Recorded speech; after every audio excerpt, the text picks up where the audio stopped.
London, 1666. 500,000 souls dwelled within its ancient walls, making it Europe's second largest city after Paris.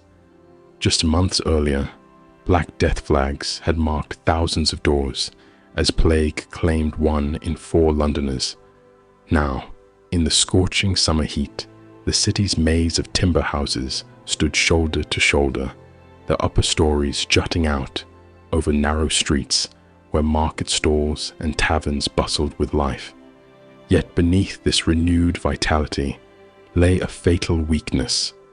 A medieval metropolis built almost entirely of wood, dried by months of drought, about to face its greatest test.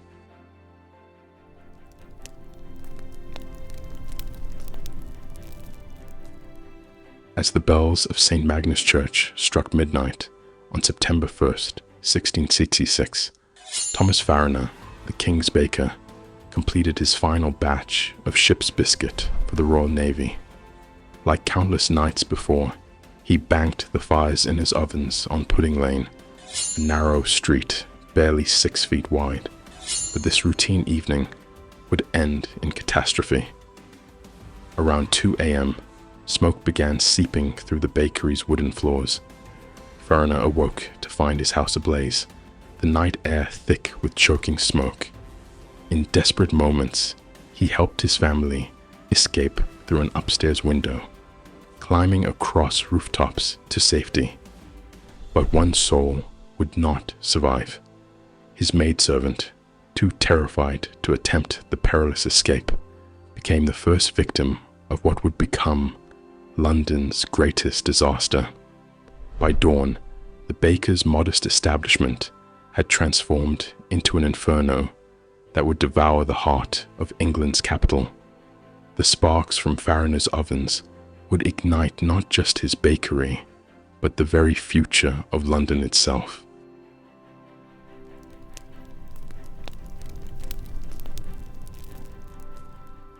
London in 1666 was a perfect storm of combustible conditions. The city's medieval architecture was its own worst enemy.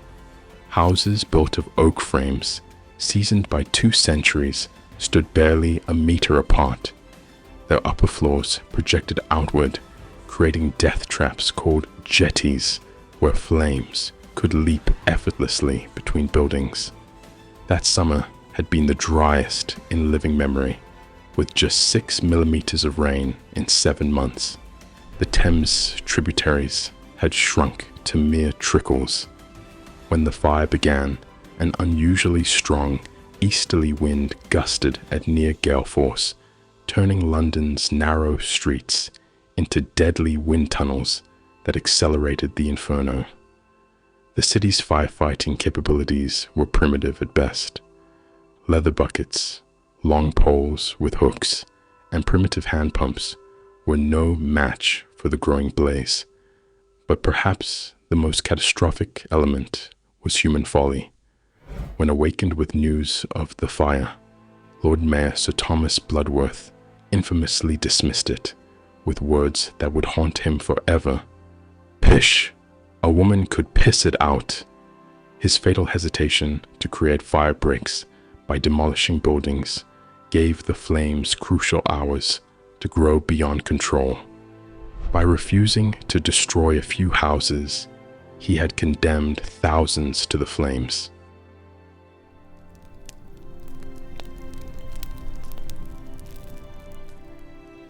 As the inferno devoured street after street, London descended into chaos. The city's narrow lanes, normally clogged with market carts and pedestrians, became scenes of desperate flight. Wealthy merchants abandoned mansions with gold sewn into their clothes, while poor families dragged what little they owned on handcarts.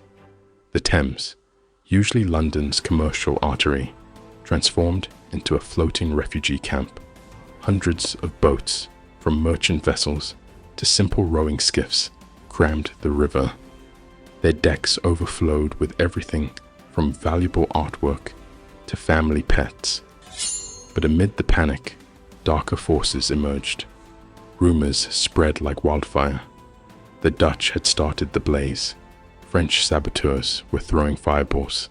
Catholic plotters sought to destroy Protestant England. In the ensuing hysteria, foreign residents were attacked in the streets, their homes ransacked. One Frenchman was nearly torn apart by a mob after a simple fire-starting device was found in his pocket. It was merely his watch.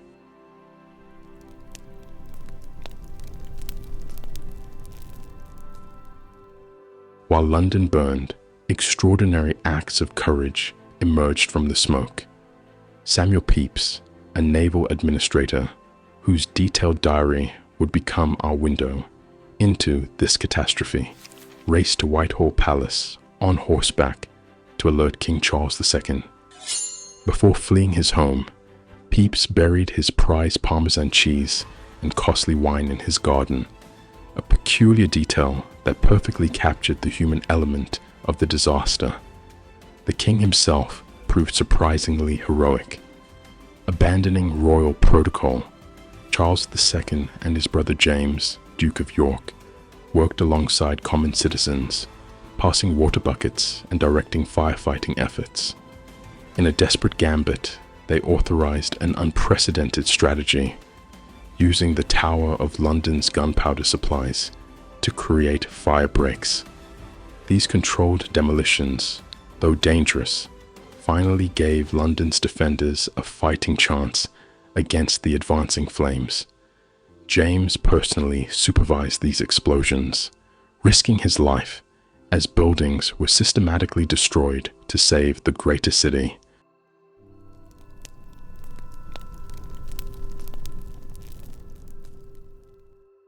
When the flames finally subsided, London lay in ruins. An area of 436 acres, a square mile of the city, had been reduced to ash. The statistics were staggering. 13 200 houses destroyed, 87 parish churches obliterated, and 70,000 of London's 80,000 inhabitants homeless. In Moorfields and Finsbury Fields, vast tent cities emerged, constructed from sailcloth donated by the Navy. Here, wealthy merchants found themselves living alongside laborers, their social distinctions erased by disaster. Remarkably, despite the cramped conditions and September chill, no major disease outbreak occurred, a stroke of fortune for a population still haunted by the previous year's plague. The economic heart of England lay paralyzed. The Royal Exchange, center of European commerce, was gone. Hundreds of shops and warehouses had vanished. London's burning had destroyed the equivalent of 10 billion in modern currency, a catastrophic blow to the nation's wealth.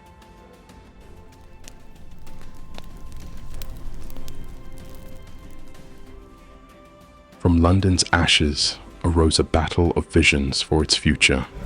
Sir Christopher Wren, a brilliant mathematician turned architect, presented King Charles II with an audacious plan to transform medieval London into a city of the future.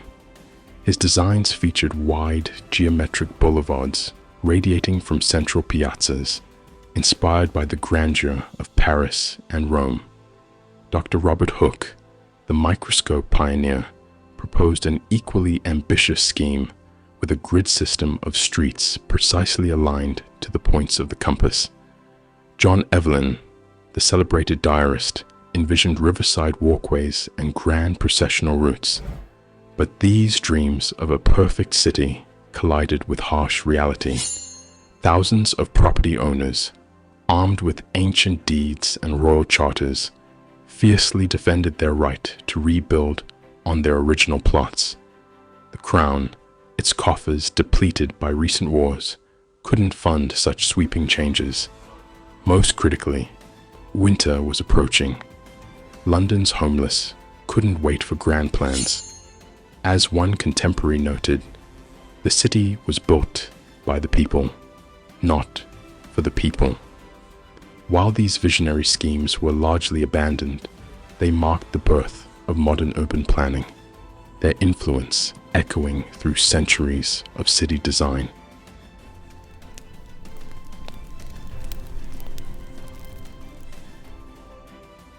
The Rebuilding of London Act of 1666 revolutionized urban architecture. Gone were the timber-framed buildings that had turned London into a tinderbox. Now, every new structure had to be brick or stone. Streets were widened, some by 6 feet, while building heights were strictly regulated based on street width. But the crown jewel of London's resurrection was St. Paul's Cathedral. Christopher Wren's masterpiece took 35 years to complete, its construction spanning 5 monarchs. The Great Dome, weighing 65,000 tons, was a marvel of engineering. Wren ingeniously built it as 3 separate shells, an inner dome for beauty, a hidden cone for structural support, and an outer dome for protection against the elements. Across the city, Wren rebuilt 51 parish churches, each unique yet harmonious. From the intimate St. Stephen Walbrook, with its revolutionary dome, to the soaring spire of St. Bride's that inspired modern wedding cake design, these churches showcased architectural innovation that would influence buildings for centuries to come. London had risen from its ashes, not just rebuilt, but reborn.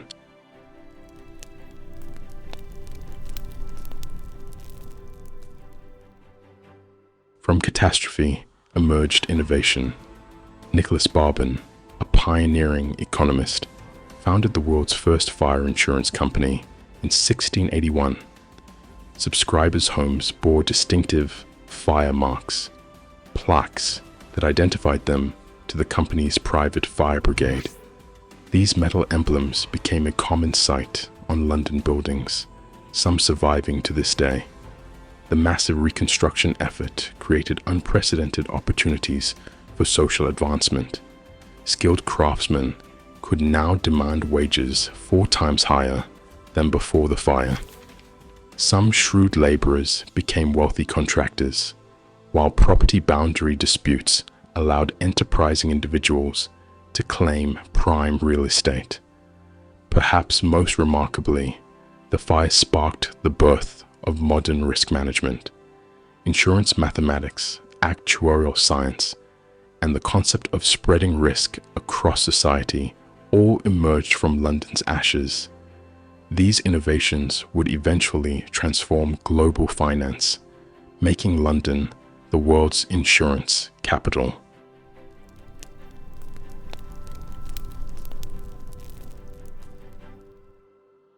The Great Fire of 1666 marked a pivotal moment in London's evolution. In just 4 days, medieval London vanished forever. But from this catastrophe arose the foundations of the modern city: fireproof architecture, organized emergency services, insurance markets, and revolutionary urban planning.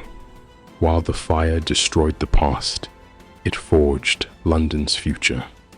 Today, Christopher Wren's dome still crowns the city skyline, a testament to human resilience and innovation in the face of disaster.